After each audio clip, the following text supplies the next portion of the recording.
85. Çok güzel. Ya sen de öpün. Hadi tebrik ediyorum. Başarıların devamını diliyorum. Bak şu senin çantan, içi dolu. Şurada kitabın. Peki de sen de öpün.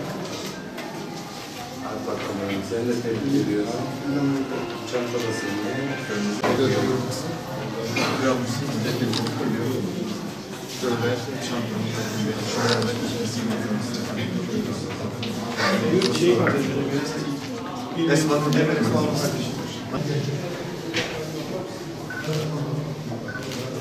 Toplumumuza izletimiz.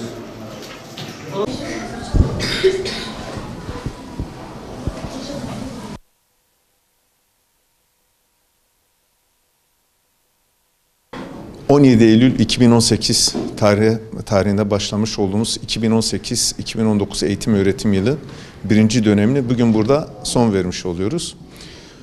Tabii eğitimde aslında hayatın her alanı bir eğitim alanıdır ve her süreç, her an, Allah'ın yarattığı her zaman, her vakit bizim için farklı bir yararlanma alanıdır.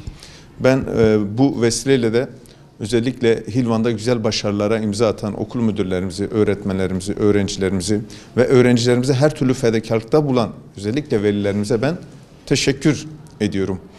Öncelikle karne durumu iyi olan öğrencilerimizi tebrik ediyorum. Yalnız karne durumu kötü olan öğrencilerimiz ise kendilerine biraz daha bir muhasebe yapmalarını istiyorum. Çünkü hayat kendini bir tanıma sürecidir. Almış olduğu karne aslında o kişinin kendisidir. Dolayısıyla bu karnesini iyi bir değerlendirip kendisini tekrar tanıma fırsatını ben elde ettiğini düşünüyorum. Çünkü insan ancak kendi hatalarından ders çıkarttığı zaman gelecek günlerde daha başarılı olabilir. Dolayısıyla bu çocuklarımız eğer kendilerini tanırlarsa, yaptığı hataların nerede olduğunu bilirlerse ikinci dönemin daha da verimli geçeceğine ben inanıyorum. Özellikle öğrencilerimiz biz bol bol oynasınlar, kitap okusunlar. Çünkü yeni sınav sistemi çoklu zeka kuramına dayanıyor.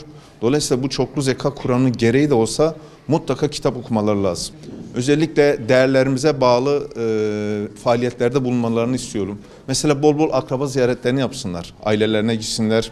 Çünkü sağlıklı bir ülke, sağlıklı bir vatan için mutlaka ve mutlaka sağlıklı bir aile yapısı olması lazım. Sağlıklı bir kişilik olması lazım. Sağlıklı bir aile, sağlıklı bir kişilik de ancak kişinin sosyalleşmesiyle, öz değerleriyle, aile değerlerine sahip çıkmasıyla olabileceğine ben inanıyorum. Adım Zeynep Sıla Burak. 8. sınıfa gidiyorum. Takdir aldım. Yani biraz zordu ama yine de takdir almaya çalıştım. Birinci dönem çok çabuk geçti. Ve ben 8. sınıf olmama rağmen çok zordu dersler. Aşırı zorluyor, denemeler, stres. Öyle. Tatilde biraz ders, sonra eğlence, sonra dinlenme. Şu an herkesi özleyeceğim. Dersler biraz yoğun. Hocalar baskı biraz daha yapıyor hani çalışın diye. Ferhat Seyitoğlu, 8. sınıf öğrencisiyim. Biraz zordu yani gayret ettik, karnemizi iyi aldık, takdir aldım. Zorlandık yani 8. sınıf son senemiz, heyecanlıyız, liseye geçeceğiz. Zorlandık yani derse. İkinci dönem daha iyi yapmaya çalışacağız. Tatilde ilk başta birinci dönemin zorluğunu gidereceğiz. Sonra akrabalarımızı falan ziyaret edeceğiz. Konularımızı tekrar edeceğiz. Test çözeceğiz. Böyle geçecek. Okulu izleyeceğim. Benim adım Olcay Koşak. 8. sınıfa gidiyorum. Takdir aldım. İyi ama birkaç dersim düşük. Çalışacağım, dinleneceğim. Biraz da eğleneceğim. Evet, mesela akrabalarımı ziyaret etmeye gideceğim.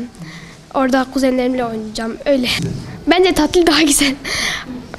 Saadet Ece Evrengül. Notlarım iyi, takdir aldım. Sadece 2 dersim düşük biraz. Onları da ikinci dönem telafi etmeyi düşünüyorum.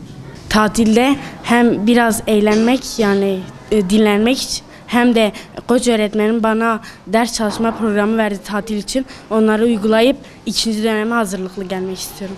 Dinleneceğim ama derse de ağırlıklı vermeyi düşünüyorum. Çünkü yani bazı derslerim biraz düşük, onları yükseltmek istiyorum.